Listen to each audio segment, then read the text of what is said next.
There is a toxic brew in much of the air over India, sparked by everything from farmers burning their fields to industrial pollution.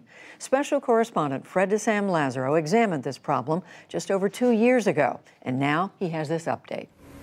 Smoke billows from the fields of northern India as farmers burn remnants of their crops after harvest. They say it's the easiest and quickest way to get their fields ready for the next planting.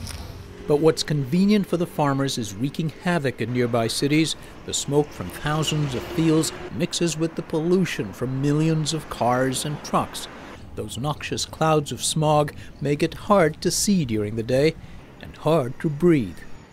Sakshi Chauhan is recovering from a severe throat infection. I was told by the doctor that I have an infection. Because of this, I cannot eat anything from outside. The doctor told me not to go out because of smog. The smoke is so thick that earlier this week, flights at New Delhi's international airport were delayed or cancelled due to poor visibility. The city declared a public health emergency, restricted the number of cars allowed on the road, and ordered all construction work to stop. The pollution has risen to great levels. Our company has halted construction since November 1st. We had it shut even before that. We're following the official order. We have stopped all work, and all the precautions and initiatives are being taken to curb pollution here. Also contributing to the rampant smog, plumes of smoke generated by fireworks during the recent festival of Diwali, a celebration of light where now, during the day, there is less. Weather and wind patterns are also blamed for trapping pollutants over India's capital. Dirty fuels are the culprit from several sources. Automobiles are a major one. On average, 1,400 new vehicles are added to Delhi streets every day, most now burning a highly polluting diesel long outlawed in Europe and the United States. By 2021, diesel fuel here will meet European standards. The government has also promised to shut down old coal-fired plants and restrict new ones. But pollution has been worsening for years. 2 years ago, to get an idea of how dirty the air is, we went to one of the cleanest places in Delhi, the American Embassy School. It serves the children of American and other expats and diplomats.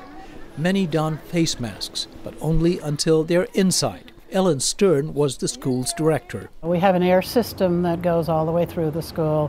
We now have 4 different kinds of filters on it that filter out various kinds of things. Over here, so we'll open one panel over here and we'll see what it looks like.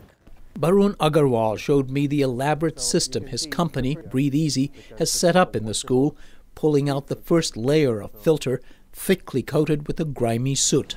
So if you were to walk outside today, this is what is coming into your lungs? Absolutely, yes. The fine particle filters also show stark before and after evidence of the harmful air outside.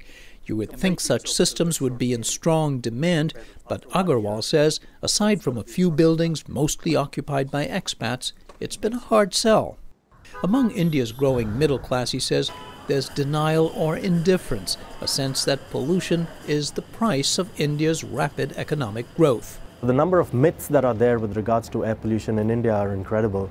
The first one that I get by mostly Indians is that if I breathe clean air for 8 hours, then my immunity will come down, and when I go out, I'll fall sick. Completely wrong, because if you believe that, then you should be giving your children 2 packets of cigarette to smoke every day. Kamal Mittal is an environmental activist who also designed the embassy school's filtration system. It works well, he says, but it's no panacea for a city of 20+ million residents. You cannot have just air purifiers and cleaning systems for the people who can afford them. It has to be for the people who are on the road, who are in jhuggi-jhopris or slums. Mittal, who trained at MIT, has developed lower-cost ways to cope with pollution. Plants, thousands of them in this rooftop greenhouse of his 6-story office building. Clean air is produced, and each floor is pulling in the air as needed. And there are plants on each floor also. This is a central air cleaning system for the whole building. Plants do more than produce oxygen, he says. They are natural air purifiers. Their roots eat bacteria and fungi, and they absorb chemicals like formaldehyde and benzene produced by office products. These are areca palms for the daytime, bamboo palm. Installing plants is a small step people can take indoors, but he acknowledges there's a huge complex problem outside these clean air bubbles, not easily solved in India's chaotic democracy. The Indian government says it's taken steps to reduce pollution, but in the meantime, for years to come, India's capital, and for that matter most of its major cities, will continue to be among the most difficult places on earth to breathe. For the PBS NewsHour, this is Fred de Sam Lazaro in New Delhi. Fred's reporting is a partnership with the Undertold Stories Project at the University of St. Thomas in Minnesota.